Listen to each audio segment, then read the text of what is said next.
तो बच्चों question number 51 कह रहा plastic ball and a clay ball of equal masses travelling in the same direction with equal speed strike against a vertical wall. Okay students, तो ध्यान दें, देखिए ये एक वर्टिकल वॉल है इस तरीके से, यहां पर वर्टिकल वॉल मतलब ग्राउंड के साथ 90 डिग्री बना रही है, ये वर्टिकल वॉल है।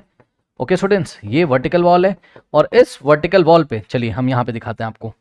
एक बॉल है आपकी, ये देखिए ये एक बॉल है आपकी प्लास्टिक की बॉल, ठीक है, सपोज ये है आपकी प्लास्टिक की बॉल और ये है आपकी जो नेक्स्ट वाली बॉल है बच्चों, मान लीजिए कि ये बॉल बनी हुई है किसकी, क्ले की। ओके, क्ले, ये मिट्टी होगी, मिट्टी की बॉल है सपोज इस तरीके से क्ले, ठीक है, क्ले बॉल है ये, क्ले बॉल, ठीक है। अब ध्यान दें स्टूडेंट्स, देखिए इन्होंने क्या बोला है आपको, इनके मासेस कैसे हैं, इक्वल हैं। ओके स्टूडेंट्स, मासेस इक्वल हैं, तो इसका मास क्या है, लेट अस से इसका मास m है और इसका भी मास कितना है, m है, करेक्ट।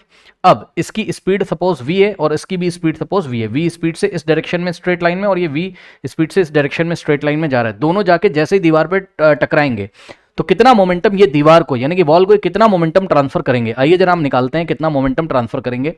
थोड़ा ध्यान रखिएगा बच्चों, कैसे मैं इस चीज को आपको समझाने जा रहा हूं, ध्यान दें। देखिए हम ये अज्यूम कर रहे हैं क्या, अच्छा एक काम करते हैं, सबसे पहले हम एक काम करते हैं बच्चों, हम निकालते हैं क्या, हम निकालते हैं प्लास्टिक बॉल का momentum. Okay, so momentum of plastic ball, P का मतलब मोमेंटम, ओके, और ये नीचे जो पी लिखा हुआ है इसका मतलब प्लास्टिक बॉल का मोमेंटम, किसका मोमेंटम, प्लास्टिक बॉल का मोमेंटम, पीपी, पीपी मतलब मोमेंटम ऑफ प्लास्टिक बॉल। अब बताइए मोमेंटम का फॉर्मूला तो सभी बच्चों को पता है, मास इनटू स्पीड या मास इनटू वेलोसिटी। भाई body straight line, body straight path में जा रही है तो जो उसकी स्पीड होगी वही वेलोसिटी होगी, मास इनटू वेलोसिटी, ठीक। तो m into V, M V आ जाएगा, ठीक। तो ये क्या है, मोमेंटम ऑफ प्लास्टिक बॉल। इसी तरीके से यदि आप मोमेंटम निकालेंगे किसका, क्ले बॉल का, पीसी, पीसी का मतलब momentum of clay ball is equals to mass वही है, वेलोसिटी वही है, वेलोसिटी का मतलब स्पीड यहां पर आप समझ सकते हो क्योंकि बॉडी स्ट्रेट लाइन में चल रही तो जो स्पीड होगी वही वेलोसिटी होगी, ठीक। तो देखिए दोनों का मोमेंटम सेम आ गया, तो ये वाली बॉल कितना मोमेंटम लेके जा रही है, एम वी। भाई मोमेंटम को क्वांटिफाई करोगे ना, मोमेंटम की कुछ ना कुछ क्वांटिटी होगी, तो ये कितना मोमेंटम लेके जा रही है, एम वी, ये भी कितना मोमेंटम लेके जा रही है, एम वी। हम यहाँ एक अजम्पशन लेते हैं कि माना कि जब दोनों बॉल दीवार से टकराती हैं तो दोनों रेस्ट पे आ जाती है। अरे भाई मान लो 9th क्लास में हो आप, इससे क्वेश्चन आपको थोड़ा इजी लगेगा, ठीक। अभी समझिए, ये बॉल आके यहाँ पे इस तरीके से टकराती है और रेस्ट पे आ जाती है, मान लो टकराते ही, वैसे तो आपको पता है टकरा के बाउंस बैक करेगी पीछे, लेट अस से ये क्या हो जाती है, रेस्ट पे आ जाती है, आपको बस समझाने के लिए मैं बता रहा हूँ, ठीक है ना।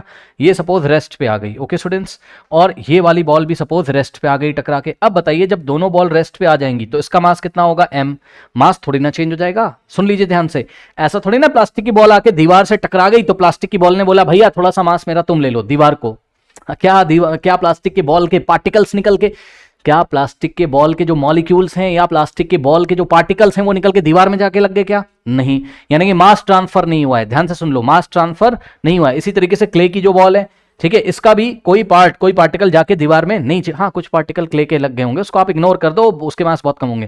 क्ले की बॉल ने भी अपना ऐसा तो नहीं कि मास ट्रांसफर कर दिया है, तो मास ट्रांसफर नहीं हुआ है दीवार को, मेरी बात ध्यान से सुनिएगा, ठीक। तो अभी भी बॉल का मास कितना है, दोनों बॉल का मास m है, लेकिन बच्चों यहां पर अब स्पीड कितनी हो गई, यानी कि v की वैल्यू कितनी हो गई, 0, ठीक है। यहां पर भी v की वैल्यू कितनी हो गई, 0, क्योंकि दोनों रेस्ट पे आ गए, बॉल की, इसकी भी स्पीड 0, इसकी भी स्पीड 0, ठीक है। तो अब मोमेंटम कितना हो गया, ध्यान से सुनिए, अब मोमेंटम कितना हो गया, इसका भी मोमेंटम हो गया अब कितना, प्लास्टिक बॉल का m इंटू 0, 0, इसका भी मोमेंटम कितना हो गया, pc, pc मतलब क्ले बॉल का मोमेंटम m इंटू 0, m तो m है और v की वैल्यू 0, m इंटू 0, 0, दोनों का मोमेंटम 0 हो गया, ठीक। तो ये कितना कितना मोमेंटम लेके आए थे, mv, mv। अब इनका मोमेंटम फाइनल, इसका मोमेंटम कितना हो गया, 0, इसका भी हो गया 0, तो ये मोमेंटम कहां गया, जवाब है ये मोमेंटम चला गया दीवार में, यस सर। तो बताइए फर्स्ट वाली बॉल ने कितना मोमेंटम ट्रांसफर किया, तो जवाब है पहले इसके पास मोमेंटम कितना था, ध्यान दे बच्चे, पहले इसके पास मोमेंटम था mv, अब हो गया 0, तो कितना ट्रांसफर हुआ, mv से 0 हो गया, तो कितना मोमेंटम ट्रांसफर हुआ, उसकी न्यूमेरिकल वैल्यू क्या है, mv। भाई मान लो mv की वैल्यू 5 थी, अब 5 से 0 हो गया तो कितने का चेंज आया, 5 का, भाई 5 माइनस 0, 5 का चेंज आया, तो 5 मोमेंटम ट्रांसफर हो गया बॉल को, ठीक। इसी तरीके से नेक्स्ट वाला देखिए, इसका भी m इंटू वी कितना रहा होगा, 5, अरे अज्यूम कर रहा हूं भाई, मास इसका कुछ ना कुछ ऐसा है, स्पीड कुछ ना कुछ ऐसी मल्टीप्लाई करके 5 आ रहा है, दोनों का सेम था, तो 5 से इसका भी कितना हो गया 0, तो इसने भी कितना मोमेंटम ट्रांसफर कर दिया 5, किसको, बॉल को। तो देखा आपने, दोनों बॉल के मास सेम थे, दोनों बॉल की स्पीड सेम थी, इसलिए दोनों बॉल ने, क्योंकि मोमेंटम किस पे डिपेंड करता है, मोमेंटम डिपेंड करता है मास और स्पीड पे, ठीक, तो या मास और वेलोसिटी पे, दोनों का मास और वेलोसिटी सेम था, इसलिए दोनों बॉल ने सेम मोमेंटम दीवार को ट्रांसफर किया। अब थोड़ा सा फील यहां पे आप ले लीजिए। फील ये है कि मोमेंटम को दो तरीके से ट्रांसफर किया जा सकता है भाई। मोमेंटम टू फिजिकल क्वांटिटी पे डिपेंड करता है, मास पे और वेलोसिटी पे। तो मोमेंटम को या तो मास को ट्रांसफर किया जा सकता है, या तो वेलोसिटी को ट्रांसफर करके मतलब स्पीड को ट्रांसफर किया जा सकता है। ठीक, तो यहां पे ध्यान से चेक करिए, मास तो ट्रांसफर नहीं हो रहा, मैंने आपको बता दिया। तो क्या ट्रांसफर हो गई? स्पीड ट्रांसफर हो गई, यानी कि इसकी स्पीड इस बॉल में चली गई और इसकी स्पीड इस वॉल में चली गई। अब थोड़ा और फील करिएगा, तो वॉल चलने क्यों नहीं लगी?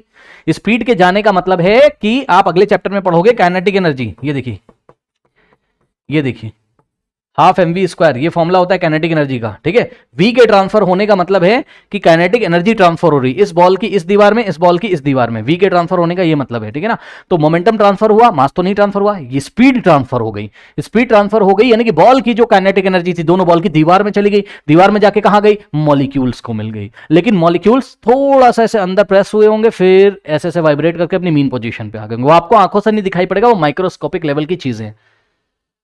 सीधे शब्दों में बोले तो दोनों बॉल की सेम अमाउंट ऑफ एनर्जी कहां चली गई? दीवार के मॉलिक्यूल्स के पास। और दीवार के मॉलिक्यूल बेचारे वाइब्रेट करे होंगे उस एनर्जी से और फिर रुक गए होंगे, क्योंकि वाइब्रेशन जब वो कर रहे होंगे तो फिर अंदर कुछ दूसरे मॉलिक्यूल के साथ रेजिस्टेंस वगैरह हो रहा होगा, फिर कुछ हीट वीट बन रही होगी, वो निकल गई होगी। तो ये पूरी कहानी है। बात समझ में आई कि नहीं? ये मैंने आपको समझाने के लिए जस्ट बताया कि मोमेंटम यहाँ वेलोसिटी के फॉर्म में ट्रांसफर हुआ है, स्पीड के फॉर्म में ट्रांसफर हुआ है, मास के फॉर्म में नहीं ट्रांसफर हुआ है। ठीक, तो अब ये तो मैंने आपको फील कराने के लिए बताया, क्योंकि हॉट वाला क्वेश्चन था, सब कुछ आपको आना चाहिए इसमें।